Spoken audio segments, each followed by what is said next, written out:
Նոր Հայաստան հանրային փրկության ճակատի հերթական հանրահավաք երթի գլխավոր նպատակն է համախմբել ոչ իշխանական քաղաքական ուժերին, հասարակական կազմակերպություններին ու հասարակությանը մեկ նպատակի շուրջ՝ հեռացնել իշխող կուսակցությանը երկրում անցկացնել արտահերթ ընտրություններ առանց հանրապետական կուսակցության մասնակցության։ Նոր Հայաստան հանրային փրկության ճակատի քաղխորհրդի անդամ Անդրեաս Ղուկասյանը մանրամասնում է մոբիլիզացիայի առաջին փորձը, որի սկիզբը դրվեց 2015 թվականի դեկտեմբերի 1-ին կայացած հանրահավաքին և որը կրում էր ոչ հանցավոր ռեժիմին, ոչ նոր սահմանադրությանը կարգախոսը, նպատակ ուներ տապալելու սահմանադրական փոփոխությունների գործընթացը։ Երկրորդ մոբիլիզացիայի փորձը մարտի 1-ին էր, որի նպատակն էր Նոր Հայաստանի կողմից կազմված հայտարարությամբ միջազգային կառույցներին մատնացույց անել մարտի 1-ի հանցագործության մեղավորներին։ Մոբիլիզացիայի երրորդ փորձը նպատակ ունի ամրացնելու նախկինում գրանցած արդյունքները եւ արձանագրել նոր արդյունք։ Այսօր քրեական ռեժիմը փորձում է ստեղծել քաղաքական դաշտում մի իրավիճակ, ներկայացրել է մի բանաձև, դա այն է, որ ինչպես անենք, որ եւ գայլերը կուշտ մնան եւ ոչխարները ողջ մնան, ընտրական օրենսգրքի շուրջ քննարկումների նպատակը ըստ էության դա է եւ հասկանալի է, որ այդ կարգախոսը ինչպես ամրապնդել ժողովրդի վստահությունը ընտրական գործընթացների նկատմամբ քողարկում է իրական կարգախոսը, ինչ անել, որպեսզի հանրության վստահությունը ՀՀԿ-ի նկատմամբ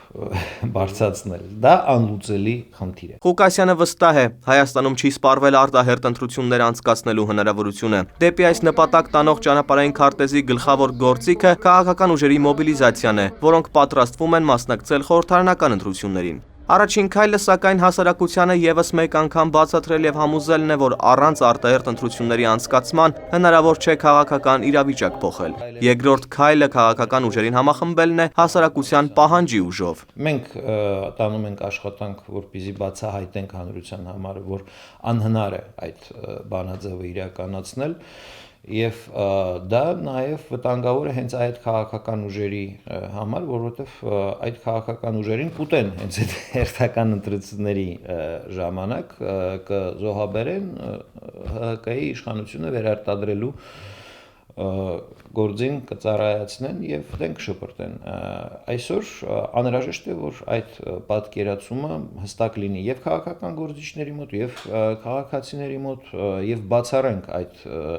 հերթական անգամ շինծու ընտրություններ Հայաստանում անցկացնելու երևույթ։ Թե դեկտեմբերի 1-ի հանրահավաքի ընթացքում եւ թե օրերս կայացած մամուլի ասուլիսի ընթացքում Նոր Հայաստան հանրային փրկության ճակատի միասնական շտաբի պետ Ժիրայր Սեֆիլյանը համագործակցության կոչ անելով ոչ իշխանական ուժերին հնչեցրեց Նիկոլ Փաշինյանի անունը, նշելով, որ եթե դեկտեմբերի 1-ին քաղաքացիական պայմանագիր կուսակցության վարչության անդամ եւ ազգային ժողովի ՀԱԿ խմբակցության падգամավոր Փաշինյանի համար անհրաժեշտություն էր տեսնել ճանապարհային քարտեզ, ապա այս անգամ այն դրված է սեղանին եւ իրենք պատասխանի են սպասում։ Սա ըստ Անդրեաս Ղուկասյանի ոչ թե Փաշինյանին որպես իրենց գործընկեր բերման ենթարկելու փորձ է, այլ պայմանավորված է նրանով, որ քաղաքացիական պայմանագրի վերջնական նպատակը եւս այս իշխանության հեռացումն է։ Սակայն հարկ է նկատել, եթե Նոր Հայաստանը նպատակի իրագործումը տեսնում է արտահերթ ընտրությունների ճանապարհով, ապա քաղաքացիական պայմանագիրը պատրաստվում է խորհրդարանական ընտրություններին։ Արթուր Հովհաննիսյան, Մարաթ Հովհաննիսյան, Առաջին լրատվական։